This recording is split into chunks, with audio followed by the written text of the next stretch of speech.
The bell tolls. The midnight hour is upon us.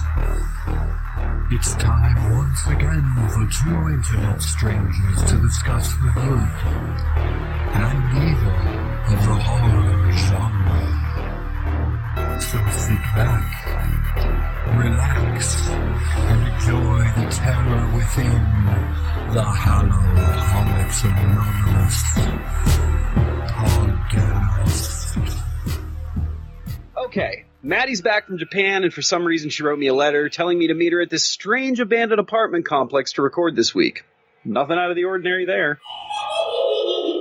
What was that? Oh, thank God. It's just a creepy ghost. Huh, that's strange. There's long black hairs growing out of my palm. Maybe I should just start pulling them. Corey, thank God I found you before you opened that cursed letter. We've got to start the podcast. Wait, hold on. Hi, I'm Maddy. And I'm Corey. And this is Hallow-Holics Anonymous, a show dedicated to all things horror and occasionally Halloween. I'm back from Japan. Yes, how was your trip? He asks, pretending that we didn't already talk about this. 2 weeks of walking a lot, food, and temples. A lot of temple visits. Mostly temples. That's kind of the thing in Japan if you're not into anime, I guess. Yeah, my friend Dave talks a lot about those temples. He's got a lot of great pictures of those temples, too, because you can just wander down an alley and find a little temple. Yeah. A little shrine. I think that's so cool. The movie stores were disappointing, and we accidentally walked into, like, 2 porn shops. Accidentally, she says.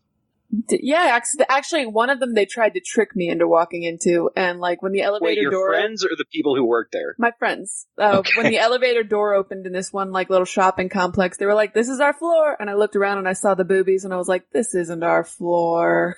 I'm oblivious enough that it almost worked. Oh, I probably would have been too. I would have been just like bopping around looking at like architecture or something, and then all of a sudden, oh look, tiny skirts. But the whole trip was fun. It's just, don't go in the middle of August or you will constantly need a fan and ice water, and it's very difficult to find really thorough air conditioning there. I never think of Japan as like a hot place. I don't know. It's like Russia too. Like I never think that Russia has seasons. I just think it's always cold and miserable there, but they're really not that different from my climate in Pennsylvania. I think it's not that Japan is a hot place. It's that it has intense weather in general. Cold is cold, hot is hot, Oh yeah, I got you. There's no real middle ground. Yeah, and I'm from Texas. It wasn't the heat that got to me. It was the humidity and feeling like I needed to take 2 showers a day and change my clothes twice a day. Ooh, yeah. Pennsylvania's pretty humid at the end of the summer. I much prefer dry heat. I miss dry heat. Oh, there was a point when we saw this dance festival, and it was a pretty intense dance festival going down the street, and I thought to myself, how are they not having heat stroke right now? What is it? I think I read somewhere that it takes like 6 months to acclimate to the climate you are at. Or something like that. So maybe they're just used to it. Well, 6 months would have been fun, I'm sure, but I ran out of money pretty quick when I was there anyway, so. I forgot to tell. Oh, go ahead. I was going to try to segue, but it was like 3 sentences back there. It's too late now. You tried. Speaking of superhuman. No, nice, that was perfect. Yeah, what were you going to say? I was just, my friend Dave is actually, the guy I was talking about earlier, he's actually on tour right now he's part of a theater company that does No Theater. Oh, fun. Yeah, he's on a 2-week tour. He just left yesterday. I was going to go see him, but he's only in Pittsburgh for one night, and I can't get there on Saturday. That sounds like a movie theme, like a plot for a film. He's only in Pittsburgh for one night, and I can't get there. Not without the help of my magical friend. Steve. Don't let the name fool you. No, he's super magical. That's why. That's a little known fact. The name Steve is actually the most magical name in all of creation and history. Really? That's funny, because I would think it was something like, I don't know, Akira. Akira.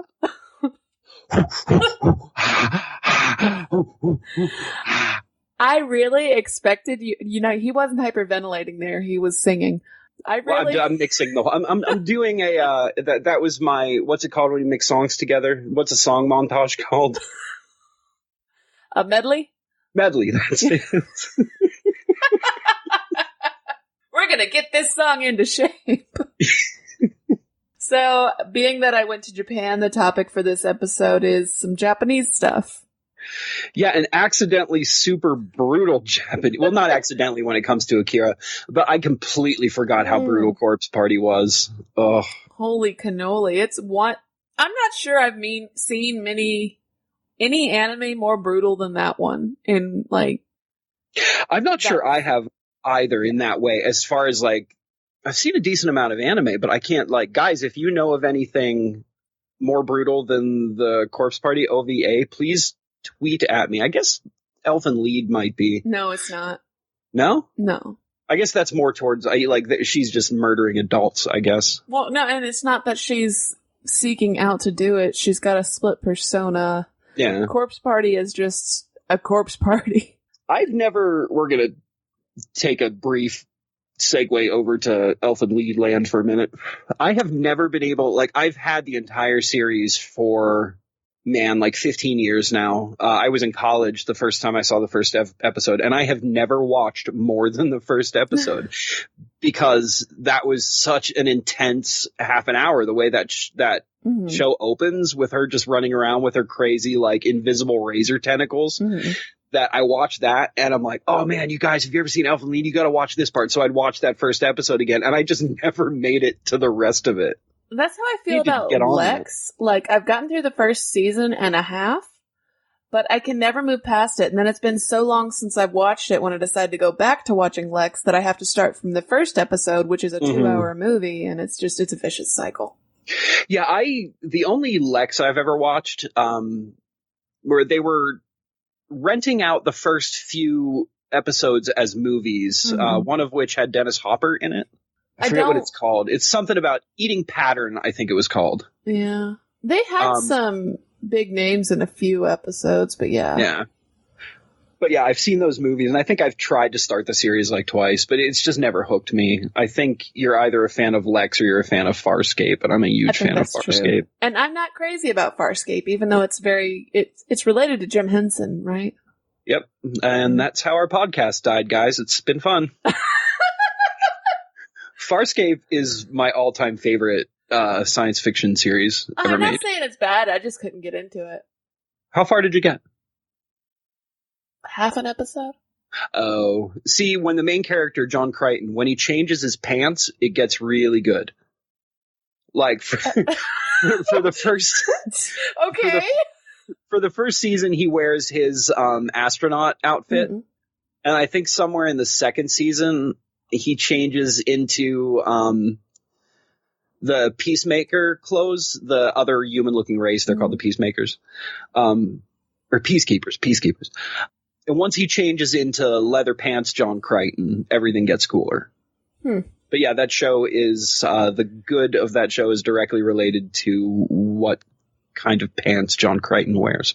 Well, I think the beginning of Lex is really cool.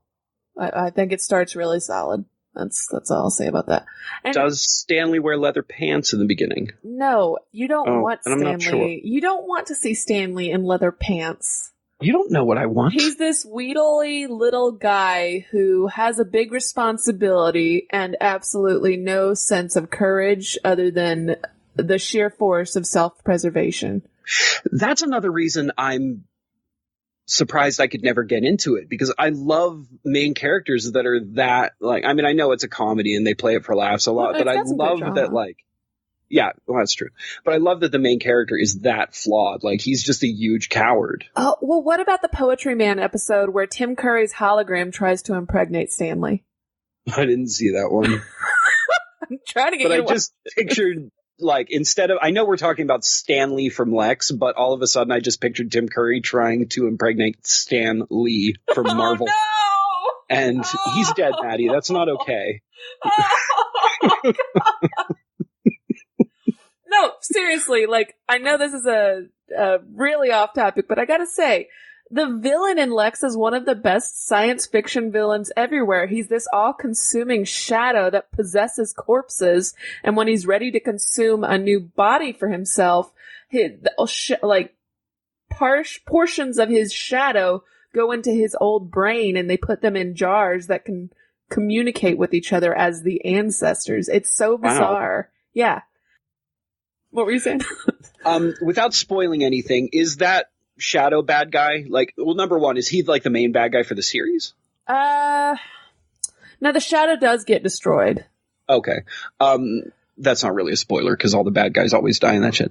Number two, that sounds like he's related to Kai in some way. And again, no spoilers on that because his storyline I'm actually interested in. Is his name Kai? Yes. The dead assassin? Yeah. Yes. Yeah, he is related to him in some way, but that's the spoiler I can't reveal to you, even though it's like in the first episode. Yeah, all good. So, maybe I should just watch the first episode again. The first episode is really good, but yeah, they're related. So... That's all I have about Lex. We should probably talk about It real quick, too. Oh, yeah. I just saw It, and you've seen It, and yeah. Mm-hmm. Yeah, I went randomly on Saturday and caught a matinee of it. I liked it. I didn't think it was as good as part one. I really liked Old Richie. I'm spacing that actor's name, but he was great. Yeah. He's known for comedy. What the heck's his name? Bill Hader. Bill Hader, yeah. It made me miss young, what's her name? Brenda, Deborah, Sally, what's her name? Bev, that's it, Beverly. I missed young Beverly. That girl was really, really good. Very old Beverly was fine. Yeah, old Beverly was fine, but young Beverly shouldn't have the screen presence. No. I think I read somewhere that there's either a whole bunch they filmed that they didn't put into the already 3-hour movie, so maybe we'll get more eventually. Or I read that there's a whole bunch more lore surrounding Pennywise that they'd like to get out one way or another someday, which would be cool. Yeah, that might be cool. Yeah. I will. This is not a spoiler, but if you feel it's a spoiler, guys, I don't know what to tell you. I do have one massive complaint about this movie. And it's a movie it's a complaint I've had about a lot of horror movies in the last 20 years. Whenever they don't know how to resolve or wrap up the end of a film and they keep going and going and going, there's always that damn final shot of a car driving down the street forever. And they did that in this movie. I was like, oh my God, end. And I was like, there's about to be a car. I just know it. Someone's going to drive a damn car down the street. And you know what happened? We had to watch a car driving down the street. Yeah, that reminds me of something. Pacing was a little bit off in this. I think that I like that everybody sort of got their own little horror vignette when they were going out to find their artifacts or whatever they called them, their totems. But I think that really, really dragged out a lot longer than it should have. And I'm not a director. I don't know how to fix that. But I think that pulling back on that a little bit might have helped the pacing a bit. Mm-hmm. And that one kid had like how many totems? Seriously, that bike seemed like a totem to me. Oh, I thought that was his totem. No, it wasn't his totem. And then he got the little, boat, I almost called it a party hat, the boat. It's that boat represents the exact opposite of a party hat. Yeah. I'm glad, Stephen King finally got his cameo because I don't remember him in the first one. I don't remember but it's been a minute since I've seen that. I'm sure he's in there somewhere. He always gets his cameo. Yeah. It was a good cameo this time. Like it's, it was just like that salt of the earth pawn shop and owner. I liked him. Can you believe this man has like dominated the genre for just about 50 years now? Yeah, that's crazy. Yeah. That's incredible. Yeah. And he's managed to consistently, like he's done a lot of stuff I didn't like, but I mean, a 50-year career, you're going to do stuff that not everybody likes. And, but he's managed to consistently put out decent stuff that entire time. Like, he's a machine. Some of his terrible stuff I absolutely love. I mean, some of it I hate, but some of it, even the bad stuff, can be fun. Mm-hmm. Like Maximum Overdrive. That's a fun one. Yeah, I don't even consider Maximum Overdrive is bad, but I don't consider Maximum Overdrive bad. It's one of those bad movies that feels like it knows it's bad and it's just having fun. Mm-hmm. Mm-hmm. The Needful Things miniseries was a little bit rough too. Yeah. That premiered in the 90s, right? Yeah. I watched that with my parents when that was on TV when it first aired. I may remember it wrong, but I think that they completely changed. Like it wasn't the devil; it was aliens, wasn't it? Didn't they change that for TV? I don't remember. Or am I mixing two up? I think you're thinking of Tommyknockers. Oh, you know what? I am. Never Which mind. I love Tommyknockers. It has one of my favorite actors, but For some reason, that name makes me uncomfortable. Tommyknockers. Tommyknockers knocking at your door. It's like a bad slang term for boobs. Tommyknockers? Well, I feel like it should be, and I just feel weird saying it. Anyway, there's a lot of directors, though, that have been heavily influenced by Stephen King. For instance, directors who release films that are distributed by mail. What? You know, horror films are made because Stephen King influenced them. Take the line, Corey. Yeah, it's a horror pack month. And actually, the next episode is probably going to be a horror pack month, too, because it's been a long time since we've recorded. We've been pretty lazy. I'm not. Well, no, we've been busy. We haven't been lazy. Mm-hmm. Yeah, I think that I think another one shipped. I'm not sure though. Yeah, I didn't have it on my desk, so I didn't. I completely forgot about it. It was underneath. Get ready for your ASMR delight, guys. The moment you always wait for every month. Do I do this ASMR-y? It feels like you do, kind of. I hate that noise. All right, so this is one of those questionable months. I've got one that might be a gem in here, but I'm not really sure. I have one that definitely isn't a gem, and it's the featured one this month, obviously. Okay. So we'll get to that. I'm saving that for last. All right, so first up, we've got Condemned. Death is the only escape. Dread Central called it a gortastic and terrifying good time. The fight for survival begins. Fed up with her parents bickering, poor little rich girl Maya moves in with her boyfriend, who is squatting in an old condemned building on Manhattan's Lower East Side while she's trading up there. Why is there a condemned building on Manhattan's Lower East Side? Because it's too expensive for even rich people to buy it and tear it down, apparently.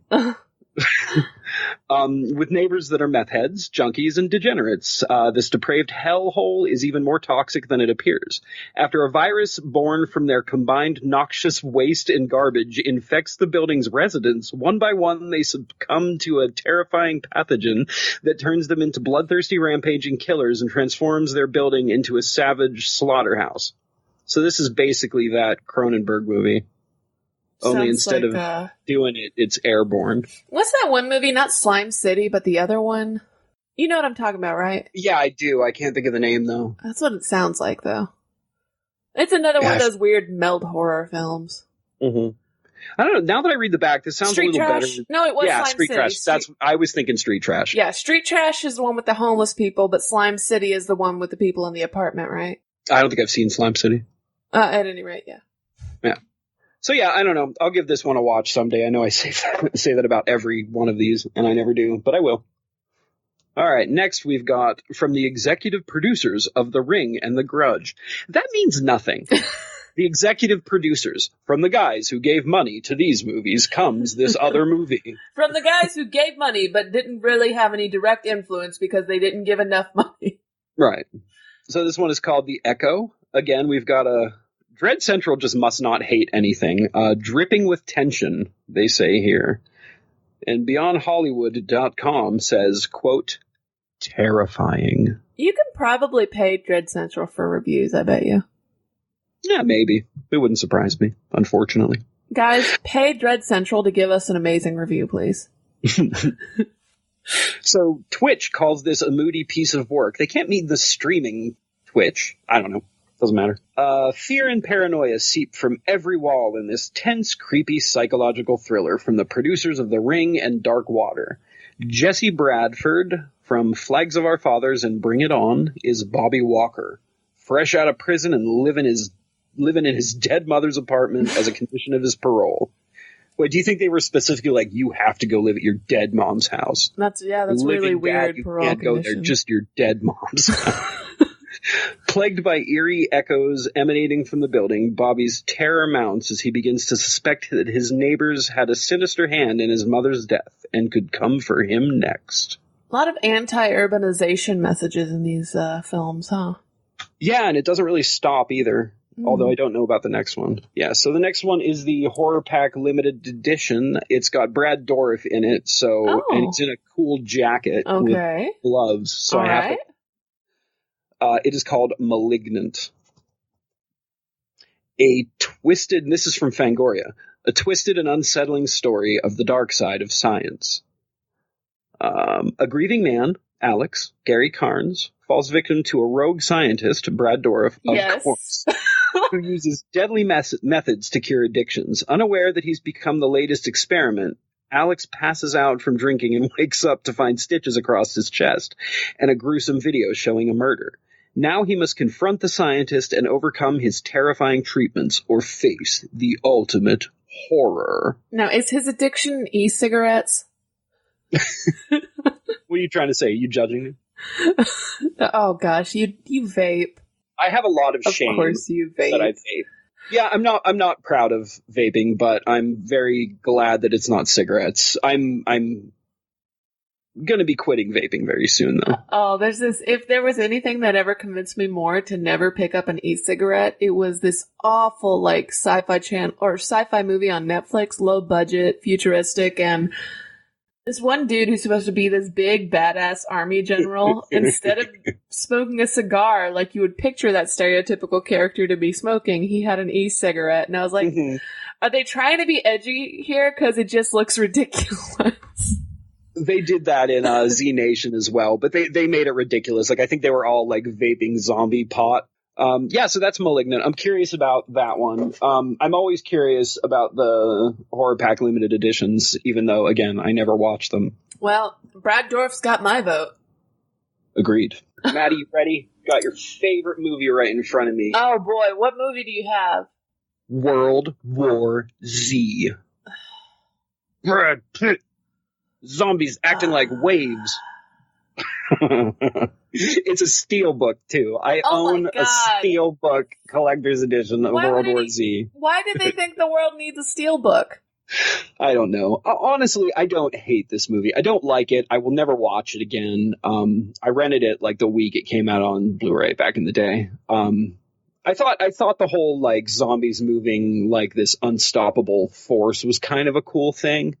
It was cool when George Romero did it. Yeah, but he didn't really do this like crazy like pile up on each other like wave thing they did. I thought that was kind of neat. He didn't do that in Dawn of the Dead? Not the way they did it. Okay, whatever. I don't know. There's some cool moments like that, like these zombies like clawing like a giant tidal wave trying to get over this wall in like Israel or something. It was really neat. People, if you need a steelbook, don't waste your money on World War Z. Buy the latest release, Walmart limited edition release of Rocket Man. I need to see that. You saw it a bunch of times, didn't you? Yes, I did. I love it. I thought so. And now I have the steelbook. I'm not going to read the back of this. World War Z, based on the amazing book of short stories collected by a journalist after the war against the zombies happened, was turned into this trash action movie starring Brad Pitt and a bunch of zombies that pretend to be water. Oh, so it's like autobiographical. Yeah, and then he gets saved by HIV at the end. Oh, of course. Well, he doesn't really get saved by... Have you seen it? I've seen parts of it. Oh, okay, dude, I have to tell you about this because you probably didn't get this far into it. The way that this whole thing was solved, like he had to go into this CDC lab and find this thing to like stop the zombie apocalypse or something. I don't remember. It's been a while.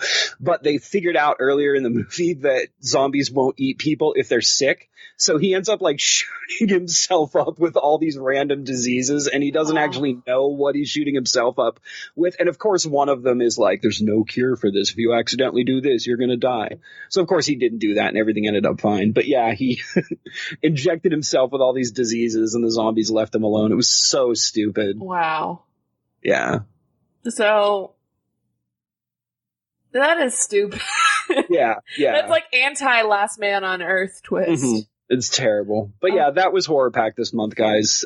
Take it for what it is. Maybe that Brad Dourif movie makes it worth it. We'll see. I don't know. It's not one of your best horror packs. No, it definitely isn't. But I'm going to keep it, especially considering I don't have a choice because they already charged me for next month. But when did you get your horror pack? I just checked that the other day. It's been a while. Mm-hmm. It's been a while. Uh-huh. Are you trying to lead me into this day in horror history with that? Well, yes, I am. That was a terrible... You've got me. See, now you've sidetracked me. Say it, please. Hold on. Because you've sidetracked me. Now I have to know when I got my horror pack. Madeline. I got it August of 2017. Mm-hmm. So, this is my 2-year anniversary of horror pack, guys. Oh my gosh, wow. Yada-dun-dun-dun-dun. This day in horror history. On September 12th, 1931, saw the release of The Phantom of Paris. In 1956, the classic film The Bad Seed was released. In 1958, the even more classic Blob was released. And Eden Lake in 2008, which is not so classic, but I'm sure you know the name. The Bad Seed was the first ever horror movie I saw of that type. That's the one about the little girl, right? Yes, and oh man, is it chilling. Yeah, it's really, really good. I was a teenager and I was real into horror, and I don't know if my mom was like trying to reach out to me to try to like find something in common, because I was a difficult kid. I wasn't really a bad kid, but I didn't relate to my family very well. That's about the nicest way I can say it. Yeah. So I don't know if this was her reaching out or if it was just something she wanted to watch, so she wanted me to go out and rent it for her. But she actually told me I should watch The Bad Seed. I'm like, whatever, Mom, I'll give it a shot, thinking I was just going to get it and make fun of her. But yeah, it turned out to be phenomenal. I ended up watching it twice while we had it rented. It's a good movie, and it's based on an incredible, great stage play as well. But it's I can't imagine it's very easy to find a child actor who can play a role so well. Oh, not on stage. No, that'd be so hard. And I think most of the cast was the original stage cast, too. Really? Yeah. Well, that's cool. But this is not a Bad Seed episode. This is about Japanese films. Specifically, apparently, kind of mostly anime. Also, that was on this day in horror history. But real quick, before we get warmed up and talking about the movies, let's talk about the game for this week. Oh, right. I like 80% understand what we're doing here. I have the website in front of me. So, I mean, that's better than usual. So this is called Let's Turn It Japanese, inspired by the classic song, I Think I'm Turning Japanese. The idea is that I give you a yokai and I briefly describe it. A yokai would be a demon or a monster in Japanese mythology, and you tell me what movie they would fit in instead of the main monster. So like if I were to say an Azuki Bean monster, and I would describe what the Azuki Bean monster is, you'd say, I don't know, maybe he could be a better Leatherface, and this is how the movie would change. You got it? Yeah, can I just say real quick that I really like the way the Japanese look at demons. They don't look at them as evil. They look at them as just a different sort of being. I really like that. No, a lot of them are evil. Let's make that clear. There are some that are like straight up evil, especially Yurei, which are the ghosts. They're even more evil than their demons, if possible. Oh, they've always seemed very nice to me. Would you like me to give you the first yokai? Yes, you go first. Because Okay. I'm just going to click random and do whatever's on my screen. This one is called the Kishaku. Translation, it's a type of infection, mind, spirit, or mood. It lives in the stomach. It lives off of oily foods. Its most distinguishing feature is its mouth, which is split 3 ways. It has a red furry body with a white stripe and a black tail, and it loves greasy, oily foods. It lives in the stomach and feeds off of fish, chicken, whatever its host eats, and it ignores rice and other foods it doesn't like. People who are infected with the Kishaku often experience an extreme increase in sexual desire. Oh, that's an easy one. Yeah. Yeah, that's Dawn of the Dead. You replace all them zombies with, what are they called again? Kishaku! Kishaku. Yeah, you replace all the zombies with Kishaku, and you've already got them all there, so they've got all their greasy, gross food, and they're good to go. We've got some people in there they can take over, and they've got all the bikers, and bikers have notoriously big stomachs for them to live in. Oh, and, of course, libidos. Yeah, bikers love doing it. And if you move to the remake, you've got that whole scene where the guy from Modern Family... Yeah. What would we call this now, though? Because it's not Chinese, so we can't call it Dawn of the Dim Sum. No. I don't know. See, I feel like I don't want to name it after anything cultural because I feel like we're like skirting the edge of like racial insensitivity there. Okay. Dawn of the Dawn Dead. of the Deep Fried Chicken Roll. I like it. All right, my turn. Yes. All right, let me click random. And because this is difficult, we're only doing 3 each. Yeah, good idea. All right, you get Ushirogami. It translates to behind spirit. They haunt cowardly people, and they eat fear. Ushirogami look like a ghost with long black hair and a large single eyeball located on the top of its head. It doesn't have feet, but instead has a long, twisting body which allows it to leap high into the air. So it's like Spring-Heeled Jack, the snake. And Ushirogami's favorite tactic is to scare people by leaping out and appearing right behind them. Thus, it's that kind of behind. They like to tug on the hairs of the back of a person's neck and then vanish just as they turn around to see who touched them. Dude, those things live in my house. Either that or I have bed bugs. Other pranks that Ushirogami enjoy include placing their icy cold hands or breathing their hot breath onto the necks of their victims. Ushirogami particularly like going after cowardly young women walking the streets at night. They sneak up behind them and untie their hair, causing it to fall all over the place, or they run their hands through the woman's hair and mess it around, causing it to become tangled. Sometimes they call up strong gusts of winds to blow umbrellas away. See, now these are why I like Japanese demons. This guy's just a goofball.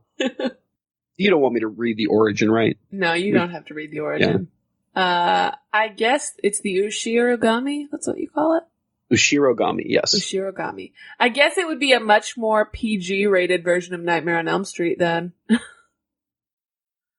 Yeah, for sure. It's like the Pixar version. Yeah, pretty much. It's he'd be in Nightmare on Elm Street instead of Freddy, and it would be mostly about Nancy, like, talking about how scared she is whenever she's outside in the backyard at night, and everyone else rolling their eyes. Mm-hmm. He was a dirty child scarer. Oh, this is if for some reason they ran Nightmare on Elm Street at like 1:00 in the afternoon on a Christian network. This is what we'd get. Dirty child scarer. Oh, you can just hear the editing right there. Are you ready for yours? I sure am. And I'm definitely going to pronounce this wrong, but Furu Ogi. Old folding fan. It's a squat, hairy yokai with an old, worn-out folding fan sprouting from its back. Take away the fan and it's me. Pretty much there's nothing known about it except that it used to be depicted in scrolls in the night parade of 100 demons. So it's probably an old fan that became a demon, because pretty much in Japanese mythology, if you don't wash your shoes, they become a demon. If you wash your shoes too often, they become a demon. If you lose your shoes, they eventually become a demon. If your shoes get too old, they become a demon. Anything can become a demon. I'm moving to Japan just so I can become an unwashed demon. Man, you didn't give me much to go on there. I'm sorry. No, it's okay. So I feel like this guy is more of a, like, I think we need to leave horror for this guy. I think this guy is an extra in some kind of fantasy movie. Like, he's the dude you go to get, like, directions to the next spot on your quest. You know, he's like the weird, like, he talks like this and you know makes what? you give him strange bottles of liquor for information. So, I don't know. Maybe Labyrinth? I can see that. Yeah. Oh, definitely. I feel like that's kind of a cop-out, because no, it's not so bad. Maybe he's the one that she just kind of ignored. It could be. He's trying really hard to, like, help out and be, like, cryptic and creepy, but she's just totally ignoring them. Yeah, she just completely ignores him, yeah. Miss. Walks by and sees the British worm. Oh, poor guy. Speaking of the British worm, you know what? I would have had a cup of tea with the missus. Yeah, me too. Yeah. All right, so my next one is the Sazae Oni, Sazae, Sazae. It translates to turban snail demon. Again, I feel like we're right on that racial insensitivity line. It lives in the oceans, seas, and coastal areas. Okay. It is carnivorous. Okay. Sazae Oni are monstrous turban snails which haunt the seas. They appear on moonlit nights, dancing on the water surface like exotic dancers or dragons. Oh, I see. Like, the picture here is like, whoa, thing doesn't have a face. It's like snail for a face, girl boobies and belly and arms, and then snail shell bottom. Okay, all right. Behavior, they're monstrous and deadly creatures, fully disturbing the, quote, demon moniker. They're powerful shape changers, often taking the form of beautiful women in order to lure seamen into trouble. I can't say that word without giggling. I'm a child. At sea, they pretend to be drowning victims and cry out to be rescued, only to turn on their would-be saviors once brought aboard. When encountered on land, Seisioni often travel disguised as lone wandering women who stop at inns and eat the innkeepers during the night. So these are sirens. Okay, yeah. Since you strayed away from horror, I think I know exactly what film this one has to go in.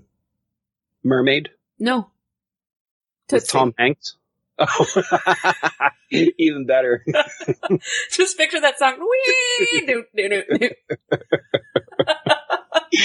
Perfect. It doesn't transform into a beautiful woman. It just has a really bad wig on and an ugly dress as it's marching down the street towards the oh, that TV terrible, studio. like, perm wig? Yes. Mm-hmm.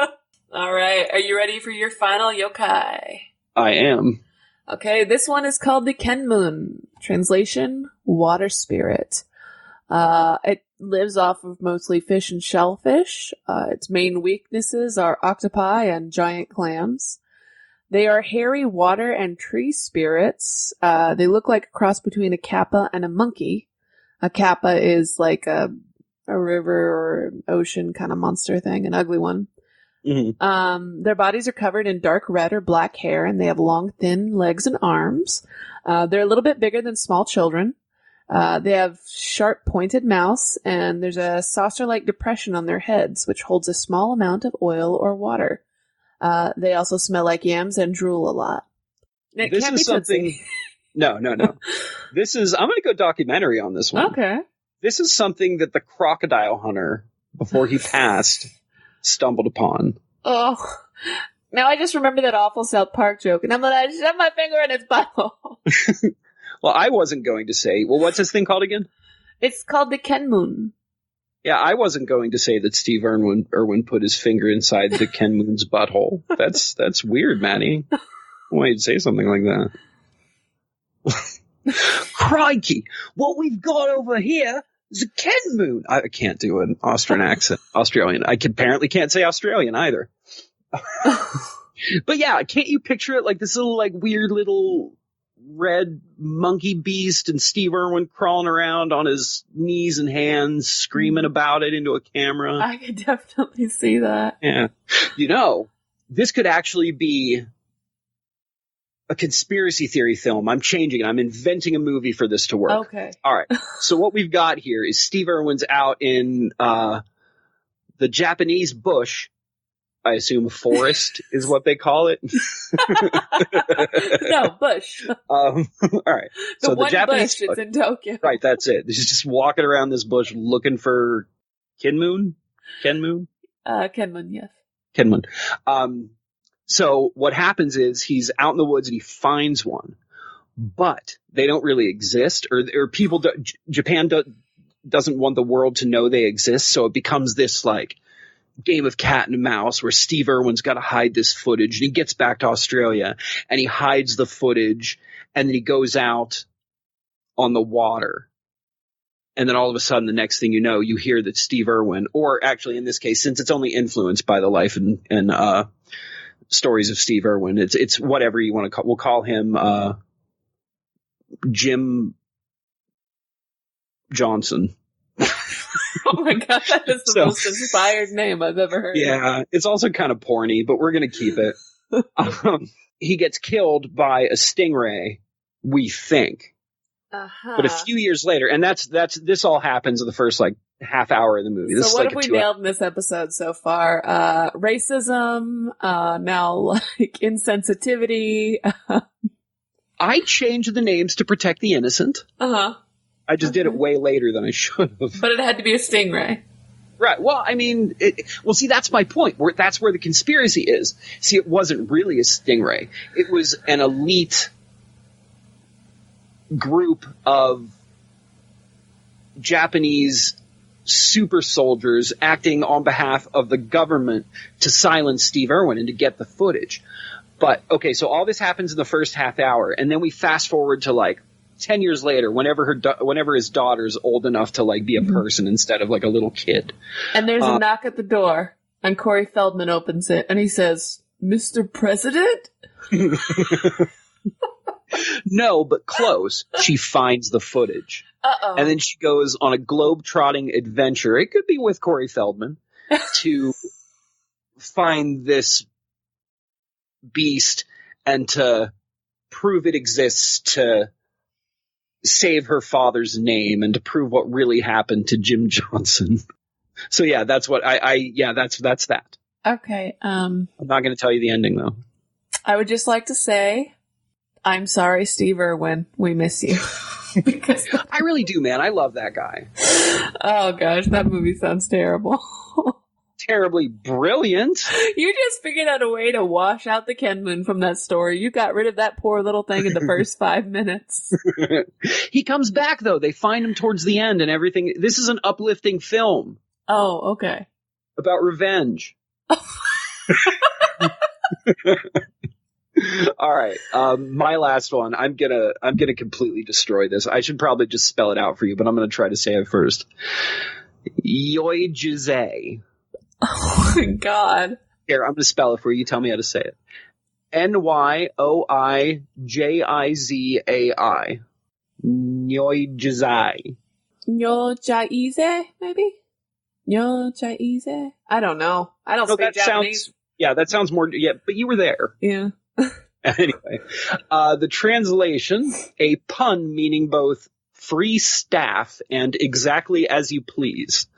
The picture of this dude, he's wearing a mask, he's got 3 eyes, and the mask has, I can't tell if it's a mask or if it's his face, but it's definitely got a shaft-like appendage sticking straight up off of his forehead, if you know what I mean. Is there more to it than that? Well, yeah, I just wanted to describe the shaft-like appendage first, Maddy. All right, appearance. That word is a N-Y-O-I, a nyoi. A kind of priest's staff. Okay. Which has turned into a yokai after existing for many, many years. Hey, there you go. This is one of your inanimate objects turning into a demon. Mm-hmm. So yeah, a priest staff gets old, becomes a demon. It also bears a very strong resemblance to a megonote, literally, grandchild's hand, which is a back scratcher. This is making me uncomfortable. Its only power is its ability to scratch that itchy spot on your back, which you can't seem to scratch no matter how hard you try. Oh, that's really nice. It used to be a priest staff, and then it became a demon just to help you scratch your back. And this is making my back itchy talking about it, though. I think this would have to be in the sequel to the whole Lord of the Rings series that no one really needed about Gandalf's staff once he got bored or like once he bought a new one. He like left it on the side of the road accidentally one day. Yeah. And then of course it's a fucking 6-hour epic that goes into 20 different stories before you finally see the staff story. But yeah. Perfect. Dude, we could do like an entire month of just dicking around on this website. Like There's it's so much. Cool. Yeah. Yeah, I'm looking at one right now called the Donosora. It's a headless dude, but his face is on his torso. Mm-hmm. Like, these things are awesome. And that was one of the cool things about going to Japan. Just all the ghost and demon books that they have there. Like you grab a random one, flip it open, and there's like a design you had never conceived of in your life. Mm-hmm. That's awesome. Everything can be a monster. Everything. Even teenage biker gang members? Oh, I'm sure, definitely. Especially if they disrespect their parents. Boom. Segue. What up? Oh, yeah. Mm-hmm. That was a good one. Yeah, it was a really good one. Did I segue too soon? Was that a premature segue? No, you segued just in time. There was no. That was perfect segue. That was a perfect segue. is about to explode. Oh, this music. It's so good. I hated it when I was younger, but we'll talk about my change of opinion on Akira. Streamline Pictures presents a state-of-the-art adventure. Akira. Oh, that's a terrible tagline. A state-of-the-art adventure. Well, at the time, it was state-of-the-art. Well, what That's they did true. with the animation. That's very true. And, I mean, you say what you will, the sheer scale of some of these things, the scenery, it's incredible. It really is. Which is also another problem I've had with this. I say yeah.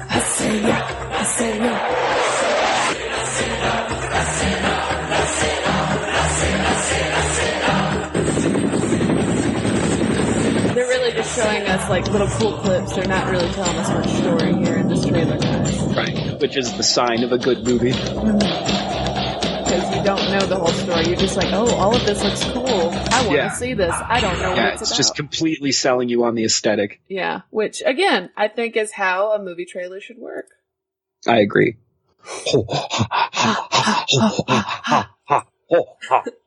Akira! Tetsuo!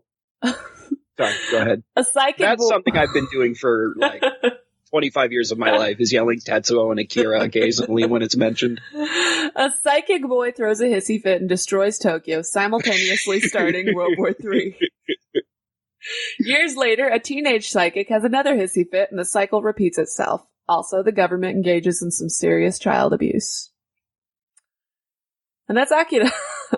Yeah, that's another thing I very much like about it. It's a very, very simple plot, but the world building and the way they execute all of it. I do think that there's not enough characterization in a lot of ways. I think that we might have talked about this briefly when we weren't recording the other day. Yeah. But if you look past the lack of characterization, and you just see it as what it is, this visually, especially for the time, this visually amazing film. Yeah. It's like super good. Well, I mean, you're talking about a whole series of manga. Actually, the manga artist and author actually wrote and directed the film as well. You're talking about this entire epic series being condensed down into 2 hours. I mean, I can't imagine how difficult it was to decide what characters to cut, what characters to keep, what elements of the story to keep, how he would change it before he finished the series, because he hadn't even finished the series yet when he did this film. Oh, I didn't know that. Oh, so yeah. There's actually more, like, does the manga go beyond Akira? Not really, but it's more expansive than the film is. For instance, there's an old lady you actually saw in the trailer with me, the one who prayed when those people started having that religious fit towards the end of the film. Yeah. Her name is Lady Miyako, and she was one of the espers in the manga who had, I guess, escaped from what the government wanted to do with her, and she started this crazy cult. She was one of the few child survivors of Akira's attack, too. Oh, so that's how So does the public know about Akira? Or just the cult? Does everybody know that Akira is the one that did this in the beginning? No, they don't, because I believe they thought it was an atom bomb. Okay. Yeah. It's been a while since I've gone over the manga, but yeah, they pretty much, Akira's explosion at the beginning of the film, which was basically his power getting out of control as he ascended to another dimension, basically, it completely leveled Tokyo. There were pretty much no survivors except for people like, that character and the other espers and members of the government. But the cult itself knew more about Akira than the rest of the actual city, and knowledge of him, I think, expanded as they became more influential towards the end of the series. Oh, okay. Yeah. So this is another really, really good example of a culture dealing with past tragedy through art. They did it with Godzilla too. This is a little more classy to me. Because this is obviously, this wouldn't have been made had Hiroshima and Nagasaki not been bombed. You know what I mean? and it's sort of the same idea the there. Echoes of that tragedy. Right. And you've also got the fact that, so Tokyo was destroyed when Akira did his little dimension dance, and what they built from it may not have been better, but it was more advanced. There was more technology, and that's exactly what happened with Hiroshima and Nagasaki. They were forced to rebuild, and they rebuilt with all these crazy advancements, and it's one of the things that pushed them into a leading technological role in the, I'm pretty sure Hiroshima wasn't really not rebuilt in the same way. It didn't become. Well, I'm not specifically talking about I'm talking about society, the societal structure. Yeah.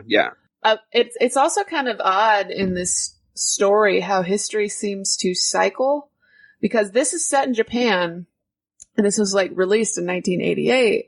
But the student riots in the background and the unrests, that they communicate pretty well over the news at the beginning of the story, even though it's not the main storyline. It's eerie how connected that seems to events that are going on right now in places like Hong Kong. That's the sign of good science fiction. It's still applicable. It's still applicable. It's also a sign of how terrible the world is that these things are still happening. But this movie is actually pretty special to me because it was the third DVD I ever owned, and it was the first one I'd ever gotten as a gift. And what were the first two? The first movie I ever owned was Bedazzled. Please be embarrassing. Yes. I love Bedazzled. And the second was the original Evil Dead. Oh, okay. Yeah. And then the third was this one, which was a gift. And my grandmother bought it for me because I asked her to buy it for me for my birthday. And it was $30 at the time. But it was the beginning of DVDs. So they were experimenting with games and features. And this one has a capsule feature on it that if you you can turn the feature on, and there will be little pill capsules that appear throughout the film that'll show you little facts if you click OK. And sometimes it'll stop and pause on a frame so you can see the translations of the graffiti in the background. Oh, neat. Yeah. But this film is an outstanding example of animated horror or science fiction, semi-advanced dystopia, even if you don't like the film itself. Going back to that world building you had mentioned. Now, go ahead. I'm sorry. I was going to say, would you like to hear a little bit of a sad story? I love sad stories. Go for it. So one of the major animators who worked on Akira was Yoshiji Kigami. He was a victim of the Kyoto arson attack this year. He also worked on another classic epic, Grave of the Fireflies. He was initially declared missing after the attack, and he was confirmed dead on August 2nd. So I think in his memory, this is a really great way to remember an artist like that. Yeah, now I feel a little bit bad. I made light of it a second ago. Yeah, I have nowhere else to go with that sad story. That sucks. Real bad, actually, because Grave of the Fireflies, Akira, it's all very good work. It very much is, yeah. Yeah. I didn't like Akira when I was a kid. I don't think it is for kids. Partially. Yeah, I don't either. And when I say kids, I mean my teenager. I was, I don't know, probably 15 or 16 the first time I saw it. I saw it the same weekend I saw Fist of the North Star. Oh, I remember Fist of the North Star. Yeah. I was so much more into that just because that one was more blatant and I don't know. But I was just getting into sort of futurist stuff. I was really into industrial music, and I was starting to get into trance techno stuff like that. So hearing about this sort of cyberpunk dystopia movie with all these weird teddy bears and stuff, I was really excited to see it. And to not see what I saw in my head on film kind of disappointed me, and I think that that influenced the movie for me negatively. But going back 25 years later and watching it the other day, I loved it. Now that I'm older and I can understand the themes and what's going on, and I can appreciate the music. Wow. Oh my gosh. Yes. So much the music. better. I'm a little bit spoiled though, because I really enjoy the last 15 years or so of anime where you kind of get the CGI shading and everything looks a little bit more, polished. I can appreciate that, but I think there was a level of skill in this film that still kind of isn't matched by most. Oh, for sure. And that's you just read my mind. That's where I was going to go with that statement. I mean, yeah, a lot of things are pretty polished now. I mean, you have all of these advancements in technology and art styles, but Do you ever feel sheer epic scale, or do you feel it very often? The last one I can think of that like was breathtaking as far as just a city expanse was probably like Metropolis, and that was in the early 2000s. Yeah.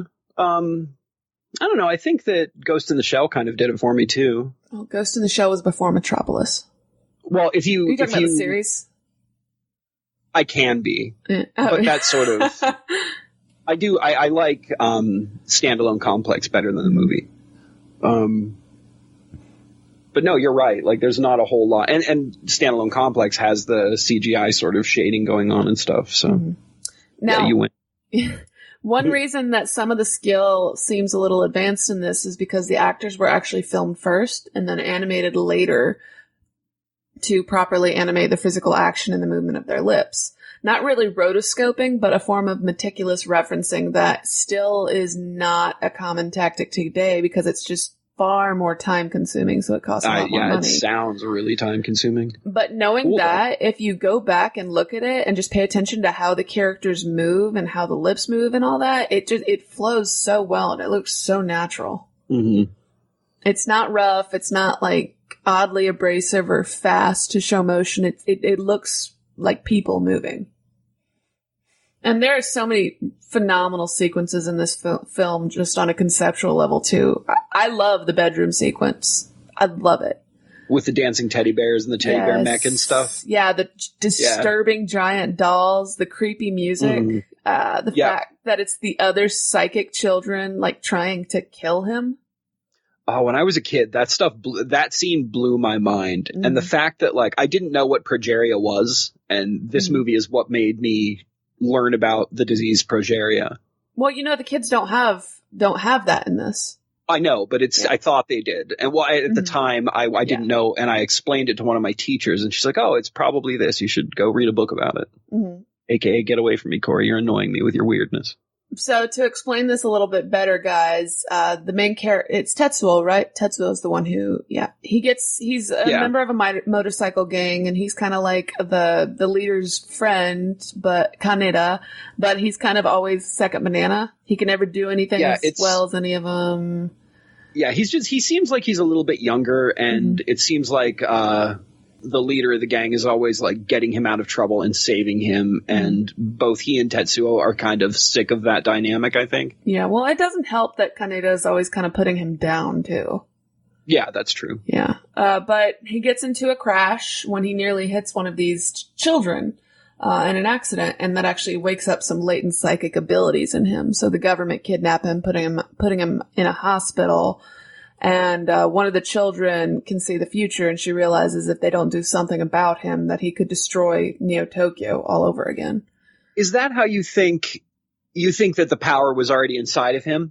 I think so, yeah. Okay. Yeah, I didn't get that. I thought that because he was the only one in that scene that actually interacted with the kid, that they had done some tests on it and like activated it. Your way makes more sense, though. Yeah. And now now to explain the children a bit, because it can be really confusing unless you've seen this multiple times or watched the manga. It's really confusing, but because I'm not sure I fully understand it. They don't really explain them. So I'm gathering this from some sources I've read, from the manga, from everything all together. And as much as I can surmise, the psychic children, which are called espers, ESPers, are wizened and wrinkled now because of the years of experiments and the drug cocktails used on them to keep their powers under control. Oh. They're not really children, but they're not really adults because they're almost in their mid-40s at this point, but their physical growth was stunted along with their mental ages, I think. And I think freezing them, whatever experiments they did to freeze them in that mental stage, like to control their powers, is also what kind of kept their minds underdeveloped. Okay. Yeah, I totally missed that. And it's stupid that I missed that. Of course they were alive when Akira did his thing back in the day. I didn't even consider that. So yeah, that makes so much more sense now. Well, there's a flashback sort towards the end where you see everyone's memories, and you see them when they were normal children being taken away by the government, and you see them meeting and interacting with Akira. I missed that. I either missed it or wasn't paying attention or something. Yeah, you saw them stupid and unprofessional. Yeah, you saw them when they actually were kids. Oh, cool. Yeah, but I think most of Tetsuo's anger is because Kaneda was always a dick to him. I think if his friend had been maybe less of an asshole, he wouldn't have destroyed the city. It's hard to say on that one. Maybe if Kaneda was less of an asshole, but I mean, a lot of this, everything that he does comes from his own insecurities. And I think Kaneda had a lot to do with playing into that, and maybe reinforcing those insecurities, but they were already there. And you introduce that much power to somebody that young. Dude, you give me that much power right now. Yeah. I go bad immediately. Like, I couldn't even imagine, like, I could as a just kid. tell you had that power and you would go bad. Exactly. You know me so well. Yeah, I can't imagine, like, adding into that whole, like, I mean, you'd be basically giving a chemically imbalanced, weirdo, socially awkward kid godlike powers. You know, nothing good comes of that ever. Oh, not at all. Yeah. And it doesn't come good because Tetsuo loses control over it. None of them have full control anyway. The only reason the other kids can do anything is because of all the drugs they've been taking. The minute Tetsuo stops taking those drugs that they were trying to inject him with, he goes haywire. And I think part of his insanity is the power twisting his brain. I'm sure he got like brain damage from that motorcycle incident. Oh, yeah. Yeah. It gets a little bit more complex in the manga. The idea is that they, in order to preserve the people living around Neo-Tokyo, Akira had to create an identical explosion to combat Tetsuo's explosion and drug them all into an alternate dimension where they ascended to godlike levels. Which they don't touch on that at all in the movie. They're just like, yeah, everybody's dead. The kids are dead. Everyone's dead. Well, I definitely thought that I didn't think they died at the end. I thought they ended up somewhere else. Whether that was their spirit or what, I didn't feel like they died at the end. Yeah. It's interesting that this whole film has a very, very pessimistic spirit to it. But that final moment with those kids deciding to go through the portal together was kind of like a shred of hope in some small way. Yeah, that was probably one of the few parts in this movie that actually did elicit some sort of emotional response from me. Because again, I need more characterization if I'm going to feel anything for these characters. And I didn't really get that until that scene. Like, you saw how close those two kids in particular were to each other, that if they had grown up, they might have fallen in love and lived normal lives. Now, this movie is getting a 4K remaster soon, which is going to be awesome. Yeah, I wonder if they're going to touch any of the animation at all, or if they're just going to upscale it. They might. You know what I mean? I wonder if we end up with some CGI shading in there. Well, there's actually a little tiny bit of experimental CGI in it, but yeah, I think they'll probably clean it up. I think they're going to respect the spirit of the film, respect the artist, and not actually make any direct artistic changes. But they're also doing a new series adaptation, so it's going to actually. Is that the live action one you're talking about? No, apparently it's going to get an animated series, so maybe it will expand more into what the manga got into, and you're going to get more of that character development that you want. Who knows? Oh, that would be cool. I'd love that. But I'd love to see the 4K remaster too, you know, just to see how much cleaner it looks, because even the copy I have, which at the time was considered a restored edition, it's a little murky, and you think if you clean up some of that gray in it, it could be something special. Yeah. And it is something special, especially because it's over 160,000 frames that were all hand animated. Wow. Yeah. And it actually, there was so much that went into it that in its initial release, the film didn't even recover its investment. It had to go global in order to start really making that back. This must have been one of the first, if not the first anime that really blew up in the United States too, not counting stuff like Transformers and G.I. Joe and all that. Yeah. Well, it came out, too, at an odd time when it looked as if Japan was sort of going to take over. Technologically, so many things were coming from Japan. So much change was happening. And you see echoes of Akira in a lot of modern science fiction, especially animated science fiction today, if you're really digging for it. And you even see echoes of it in the whole cyberpunk genre as well, which is basically steampunk with Japan. So, yeah. I'm sorry, say that one more time. Okay, so you see echoes of Akira in a lot of modern, like, animated science fiction and sort of futuristic cyberpunk science fiction. Because I don't think of cyberpunk as just steampunk with a little bit of Japan. I think of it as Akira steampunk. Mm-hmm.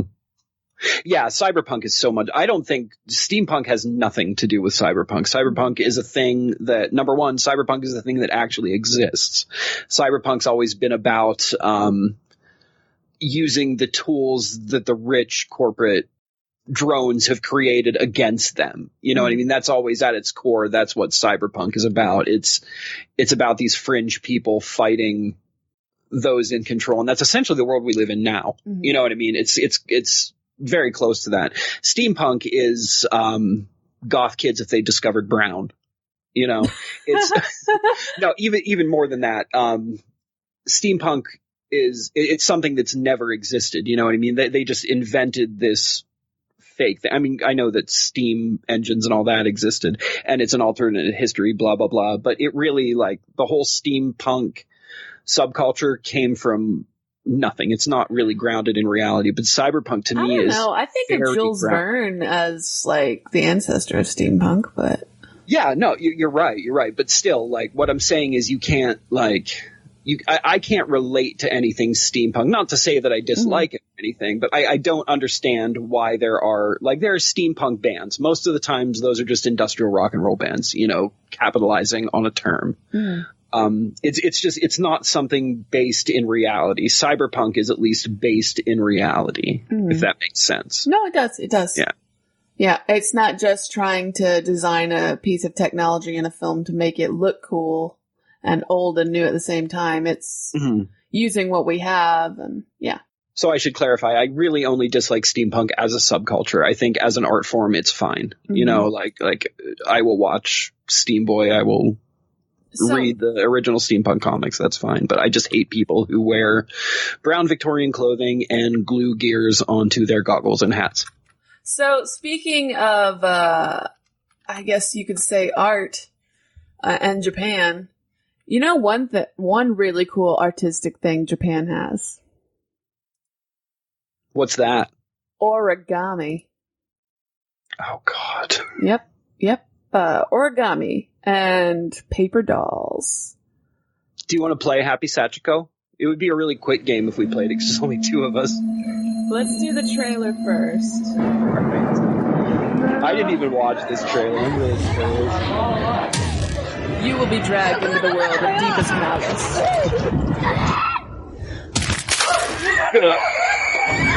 I was irritated that they killed her off so early because she's such a cool character in the game and the OVA, but her death was pretty rad.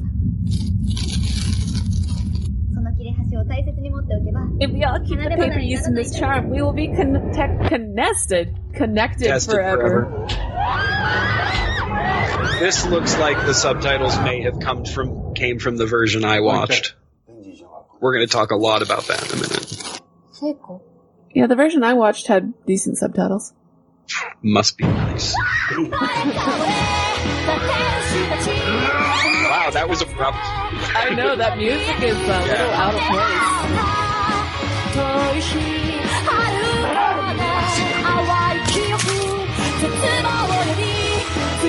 I've learned that when I like a character in a slasher, they're usually the one who's going to die first. Yeah.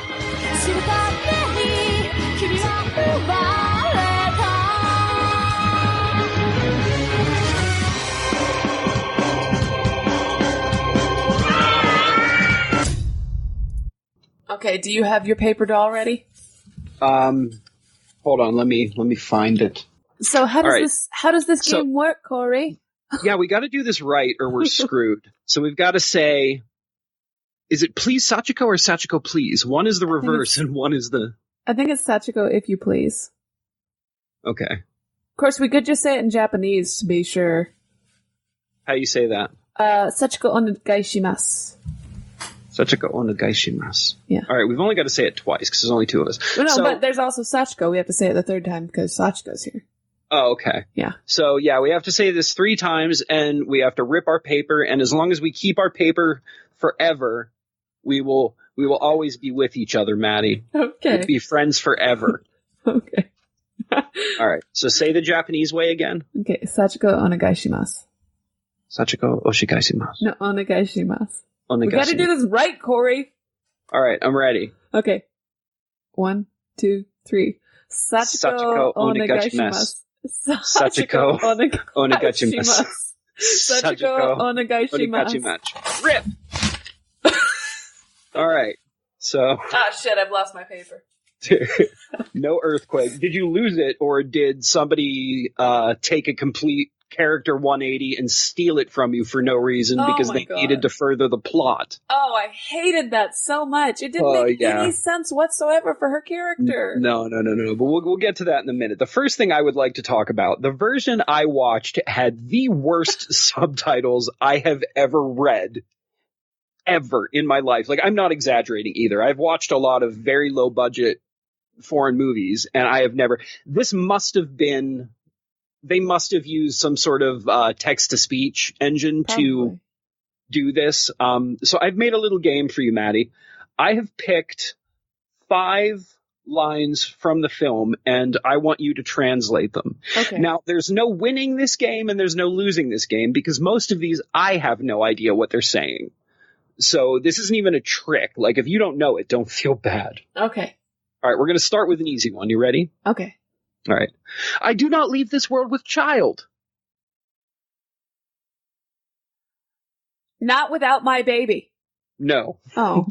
That means please don't leave me. It's what, I gotta remember names. It's what, Satoshi's the main character, right? The girl? No. No, Ayami or... Naomi is the girl who's like... Naomi. Naomi is the girl with the short hair. Okay. You know what? Yeah, it's Naomi, but it's best we just stay away from trying to figure out who's who. No, wait. Hold on. Let's see. Let me pull up the names of these characters, because I know that one girl, the main girl who tells the story, her first name starts with an A. Her name is... The occult girl, the one who has them do the ritual? Yes. Her name is...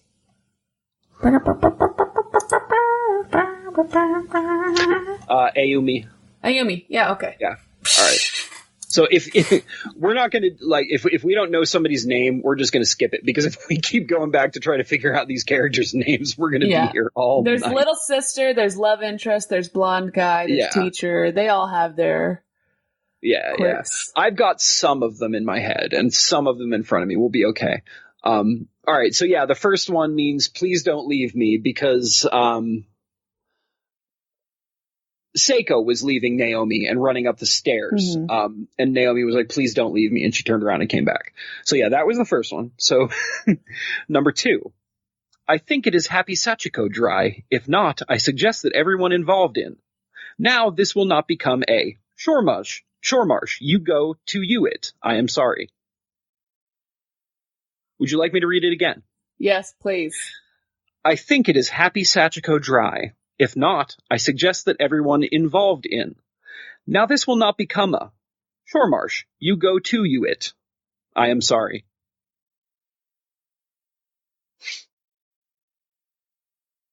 I think we Shoremarsh did the ritual is wrong.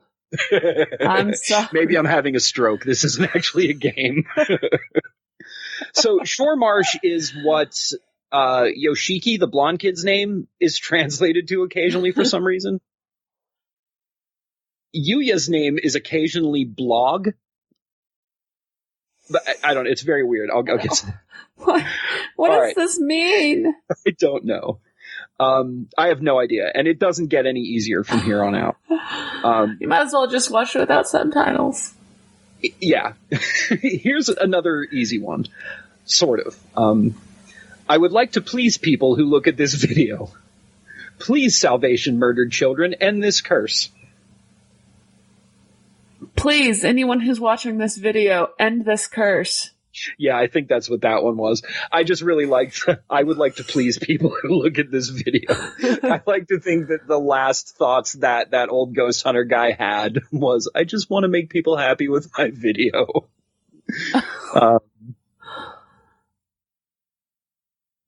All All right. I do not want to say will be remembered when the bell of the slain. I do not want to say will be remembered when the bell of the slain. And this is not, these aren't excerpts. These are actual. Don't forget me if I get killed. I don't know.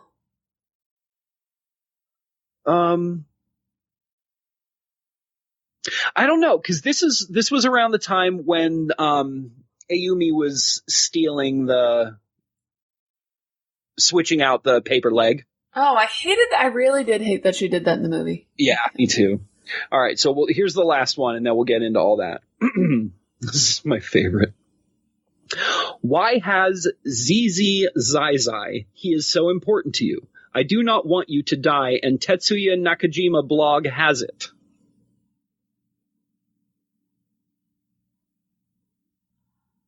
What? Why did he die? We've got to find out. Maybe this video blog will help us. I think no, this was after they had watched that. Oh. I think that this, I can't remember because I didn't give myself any notes about when this happened in the movie because I'm terrible at this. I think it was Ayumi again, maybe showing remorse for stealing the leg. I don't know. I have no idea. But those are examples of how crappy the subtitles were. Luckily, this is not only a live action movie, it's also an amazing series of video games / visual novels, a very good manga, and there are a couple of animes. There's an OVA, a 4-episode OVA, and something I haven't seen. And apparently there's a sequel to this. Wait, hold on. I'd also like to point out to the listeners that Corey not only got me to watch the movie, but he tricked me into watching the OVA as well. That being said, the OVA is good, right? Oh, no, it's really good. I didn't regret watching. I mean, I had to split it into 2 sittings because it was really brutal. Like, It was like, it's the same reason I can't watch more than 3 episodes of Ash vs. Evil Dead in one go. Mm-hmm. It's just too much, you know? Yeah, I get that. All right, so let's, the plot of this. So the plot of this is a little bit complicated. If you look at if you look at all of it, the plot of all of it is supposed to be that these kids, one of them is moving away. They're about to go on, I think it's break. I don't think they're like this isn't the end of the school year. I think they're just about to go on a break, but one of the kids is moving. They get 2-week breaks, I think, between each semester there instead of a summer break. That must be what it was, yeah. So they do this ritual that they find on a website, and the website belongs to Nahao Seinoki. She's only important in the OVA, but I'm bringing up her name because I really like her and I want to talk further about her. She's sort of the main antagonist in the OVA, and they completely deleted her in the live action. Yeah. They turned her into an old man, basically, who had nothing to do with the plot except for pushing it forward. Let me just say, I really hated that they removed all the insanity things. Oh, that's a big thing we're going to talk about too. The live action, they do this ritual and they end up getting transported to an alternate dimension that is a school where a bunch of child murders happened. A bunch of kids were killed and had their tongues cut out. A nurse had fallen down the stairs and she died. So again, we're back to the overarching plot through all of this. It's supposed to be about this alternate dimension and all these people who keep getting pulled in by this ritual that was posted on Seinoki's website and how they're dealing with it, which, spoilers, they're all dying. They're not dealing with it. But the live action kind of accidentally moves into slasher territory more than any other stuff. I should admit that I've only played the first game, part of the second game. I've seen the OVA. I own the OVA, and I've watched the live action a bunch of times right now. So I don't know the manga at all. Most of what I'm going to be talking about and comparing is the anime to the live action, because I don't remember the game very well either. But y'all should play it. It's really good.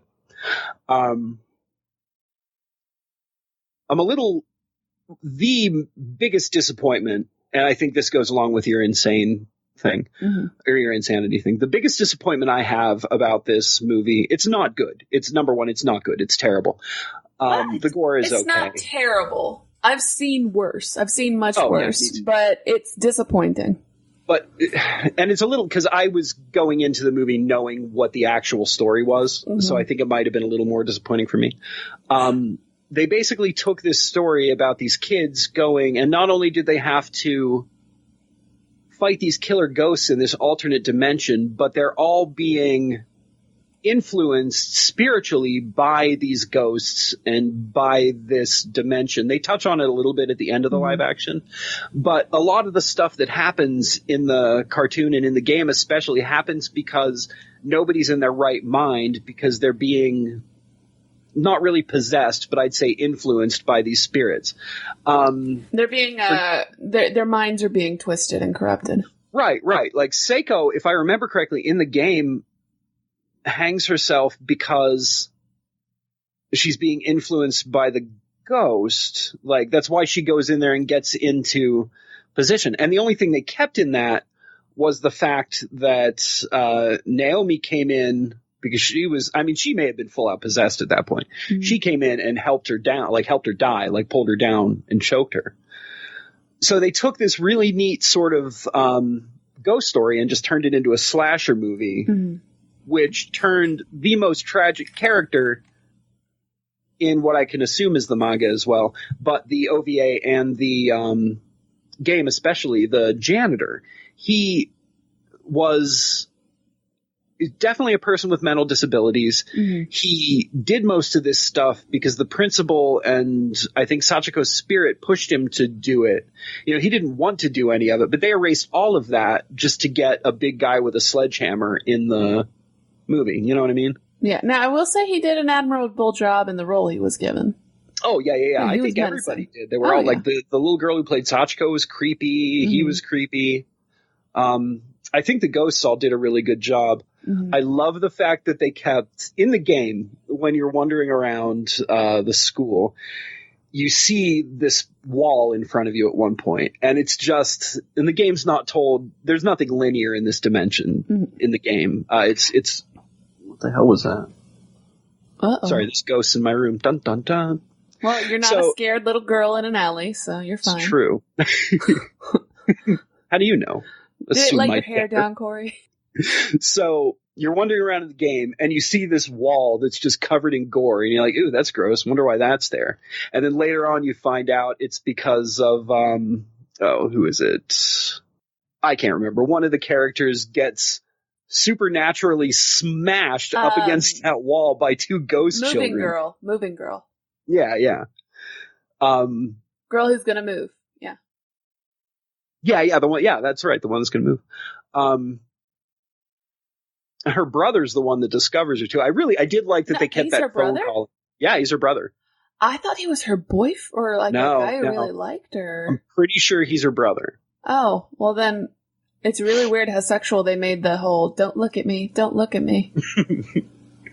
Oh, I love that whole scene. Are you sure he was her brother? Not 100%, but I'm pretty sure. Some of the choices they made swapping characters around was weird to me as well. Like they took Naho Senoki, the one who has the website where they got the Happy Sachiko ritual from. Her deal in the OVA, and I think the game, and I would assume the manga, is that she wanted to impress, I guess it would have been that old man. She wanted to impress some other... She wanted to impress the guy she liked. Right, who was another ghost hunter guy. Mm-hmm. And he had died. Yeah, that's what it is. And he had gone to that dimension. So she was essentially feeding him souls, or so she thought. And so she had put the ritual on her website wrong to lure people in there. And eventually she was lured in there. And she sort of spends the first 2 episodes in the cartoon, in the anime, as you think that she's helping and she's telling them how to get out. But really she's just kind of collecting more meat for the beast and messing with them. Yeah. She's a perfect example. We were talking about the brutality, and she's why, like, characters like her in the anime is why the brutality works so well and why it's so effective, because all this terrible, terrible stuff is happening to these kids, which I actually like in the live action. I like that they didn't pull any punches. But you've got the typical anime thing where they're like all giggly and like girly and bouncing around. Yeah, and unnecessary panty shots. Right. At one point, the guy grabbing her boobies because he thinks he's grabbing something that's not her boobies, but it's her boobies.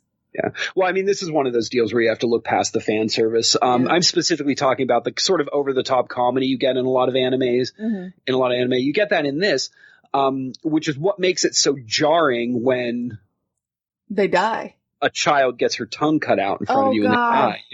Yeah. Oh, yeah. Warning, guys, if you can't handle that, then don't watch it.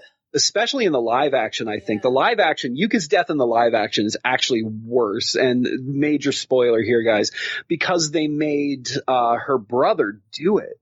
Yeah. They made Yuya Kazami. Yuka. I don't even think that's his name. No, Yuka's the child. Yuya's her brother.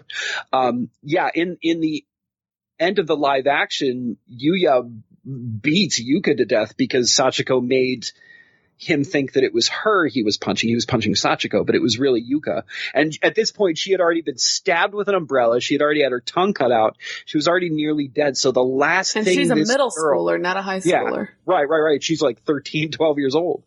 So the last thing she sees is her brother violently beating her to death. It's so rough. Mm-hmm. I mean, it's just as rough in the cartoon. And I hate that I keep calling it cartoon. It's pretty rough in the anime too, but there was just something about the brutality in the live action that, it was rough. Yeah. There's a lot of like just brutal stuff. And I mean, guys, we watch a lot of pretty brutal stuff too, but there's just something about the visceral quality of how they do it in the series, especially for me. Mm-hmm. A lot of child death. Yeah. And it just, again, it works so well in the series because they managed to keep everyone children. You know what I mean? And they give you that one kid who only has half a head. Oh, yeah. They cut him out of live action entirely. Yeah. I assume that's because that's an expensive prosthetic. Yeah, no kidding. Mm-hmm. But yeah, they sort of mixed Naho's character in with the old man that she was infatuated with, I think. Mm-hmm. So you only get the old man in the live action, and that just wasn't great to me. You don't get any of the other kids, because in this dimension, other kids have been pulled in. Yeah, and you've got this whole series of other characters in there that had been in there for God knows how long and were either driven insane or influenced by the spirits to be murderers themselves. Like, I think the first time Yuko gets stabbed, it's by another student from a different school, right? Yeah, and they don't even really play with the pocket dimension concept in the film. No, they don't. They get into that a lot in the game. Like, well, obviously the game, there's a lot more time. Mm-hmm. Yeah, there's 3 games. There's Corpse Party, I forget what the second one's called.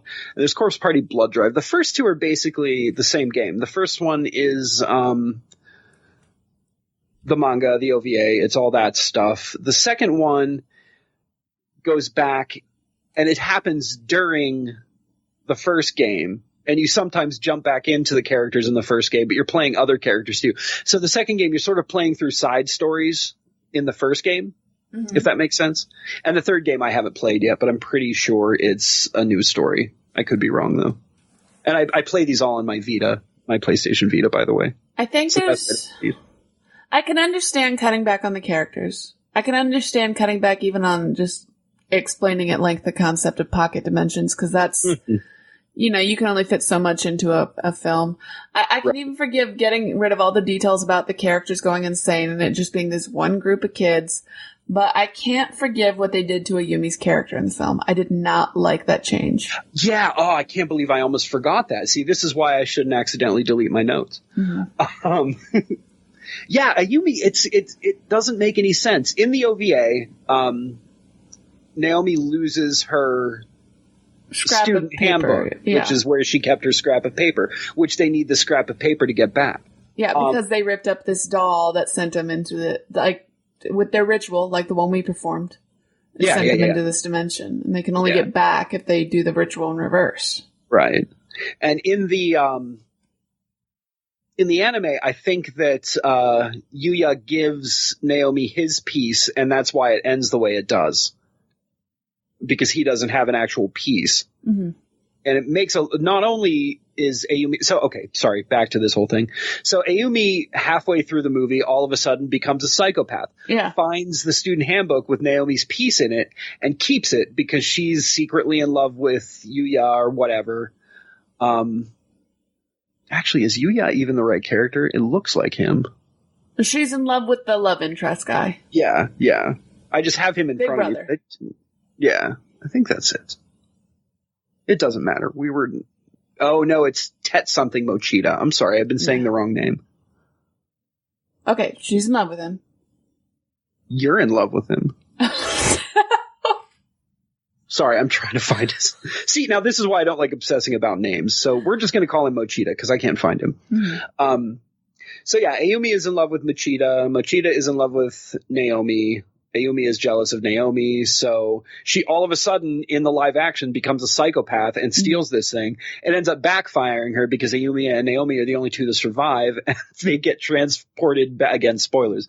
They get transported back to our reality holding nothing but Mochida's hands. They each have one arm. Like they come back with his severed hands. And in the live. Yeah. And in the OVA, it's because he gave her a different piece of paper. Well, like he gave her his or something like that. So he held on to the paper, his sister's paper, and he gave that to her because she'd lost it. Mm-hmm. And he used another paper he'd found that he thought was his sister's, but was in fact from that crazy guy's wallet. Oh, okay. Yeah, that's what it was. Yeah. So again, the OVA ends the same way with his hands getting. Yeah.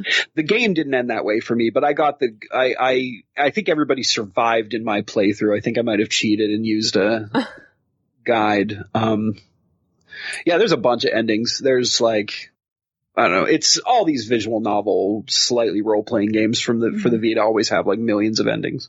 I like this ending in the OVA. I didn't like the way they got to it in the live action because, again, they had to make Ayumi do this complete 180. Mm-hmm. And if they had established from the very beginning, like, for instance, instead of Naomi's lesbian friend seeing her put the paper in her wallet, having Ayumi at least watch that, it would have made a little more sense. Yeah. But it was just out of nowhere. She suddenly finds it and becomes evil. Yeah. Which, by the way, in the OVA, it's a lot clearer that her friend's in love with her. And it seems to me in the OVA that she's kind of in love with her friend to me. Yeah, in the OVA, they leave it a little more open to interpretation, too. They're very blatant on Seiko is in love with Naomi and Naomi doesn't feel the same way. It's a little more open-ended in the OVA. You don't know if Seiko may just be a really pushy friend or she may be a lesbian. And I like it better that way. That's more realistic to me. And again, this is why the OVA had more of an impact than the live action. It's why it's better and why it's more brutal, because they actually spent some time making these characters interesting instead of just making them 20-somethings playing 16-year-olds. And you see her feeling more guilty for how she had yelled at her friend. You didn't really see that in the movie. Mm-hmm. Oh god, you get so much of that in the game. You get too much of it in the game. In the movie, you just part wandering around whining about Ayumi. In the movie, you get the impression that she only feels bad for yelling at this girl who she always thought was a loser. You know, just like the person who tags along with you and they think they're your friend, but really you don't like them. That's what the movie gave me the impression of. The the OVA, it actually looked like they were real friends. Yeah, I mean they were best friends. That's a terrible thing about that movie is they just completely destroyed that friendship. Mm-hmm.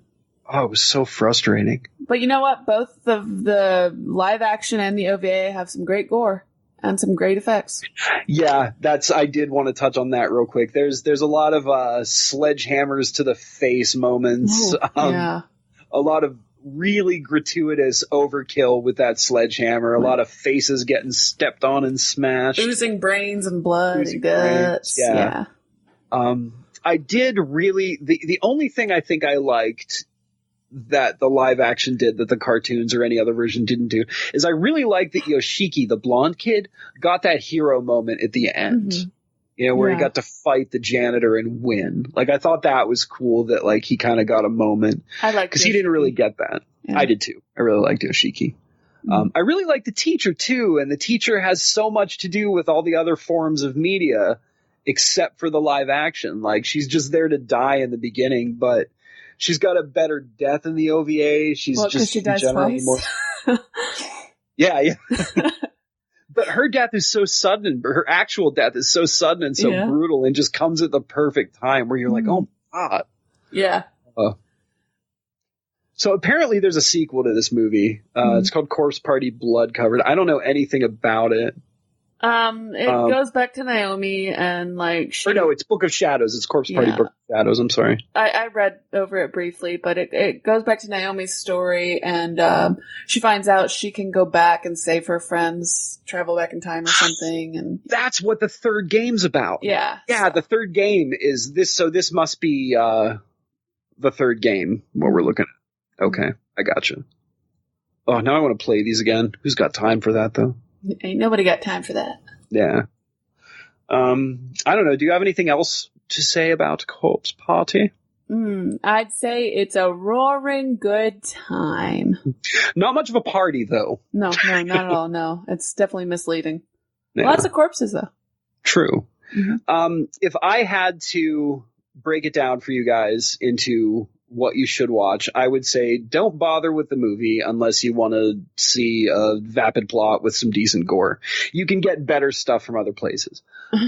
Definitely watch the OVA. There's also there's a couple of other anime that I haven't seen, I think. So I don't know. But definitely watch the main OVA. It's a 4-part series. It's very good. Stay away from the movie and play the games. The first game is great. It's creepy. It's like I said, it's on the Vita. I imagine it's on PC as well. It's a good port. It's a good translation. It's kind of a walking sim. You just walk around. There's no fighting. You've got to run from stuff. Pick up things it's typical survival horror. You pick up stuff to use later on.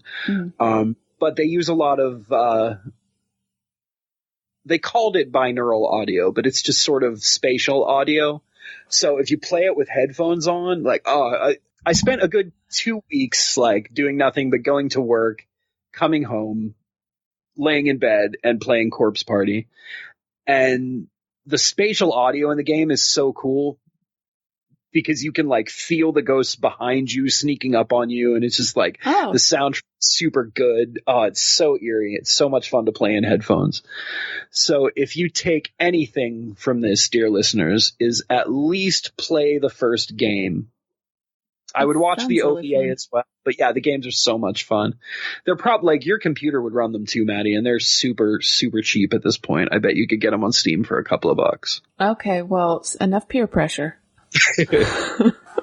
But yeah, that's Corpse Party, unless you have anything else to say. No, that's all I have to say.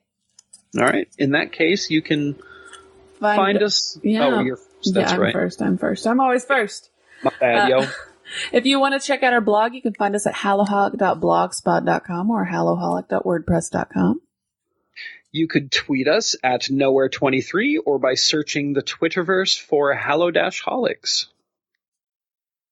And you can email us at hallow-holics@outlook.com. Send us any questions, any requests, any complaints. Address your complaints to Corey. The man is here. Okay. And he brought a friend this time. Oh, wow. He brought a small Japanese girl who is just standing in my room with her hair in her eyes. He wants to make sure that I tell you guys to look us up on Podpedia by searching for our portal at HHA. What's happening now? What's the girl doing? The little girl disappeared and he just started weeping uncontrollably. I'm surprised you can't hear it. It's making me very uncomfortable. Oh, I wonder why that. Do you think that maybe she's in charge of the whole Podpedia thing and he's just a tool in her machine? I mean, could be. It's been like a year, Maddy. You'd think I would have met her before if that was the case. This guy's been like beating and abusing me for like ever at this point. You know? Yeah, I am sorry about that contract I signed. Yeah, it is what it is. I mean, I'm just taking one for the team. Our next episode. Oh, yeah, we're going to do Monster Squad and something else that Maddy hopefully thought of. Yes, I thought of it last night, actually. The perfect pairing with Monster Squad is called... The Creeps. So I guess it's the little, oh yeah, the full moon movie. Yeah, exactly. Yeah, I haven't seen that in it. Big monsters and little monsters on Sunday. Monsters of all shapes and sizes. Actually, it's little kids fighting big monsters and little big monsters fighting little monsters. That's perfect. And then, do we want to reveal what we have planned for October? Do you want to reveal that now, or do you want to reveal it at the end of next? I don't care. Whatever you think is better. We'll reveal it at the end of next week. As you know, last October, guys, we did a great Halloween retrospective, which if you want to listen to all of those episodes again, feel free to download them again and listen to them and recommend them to your friends. Yes, please do. Oh, do you remember there being doors in this room that we walked into during the podcast in the apartment complex? Oh, I just assumed you built them there. Oh, well, how do we get inside? I have no. It might have had something to do with that earthquake when I fell through the floor and hit my head. Well, I'm gonna see if I can rip this hair and blood wall down and see if we can find a way out. I am not touching that, so I wish you the best of luck. You can be the hero this week. Yeah.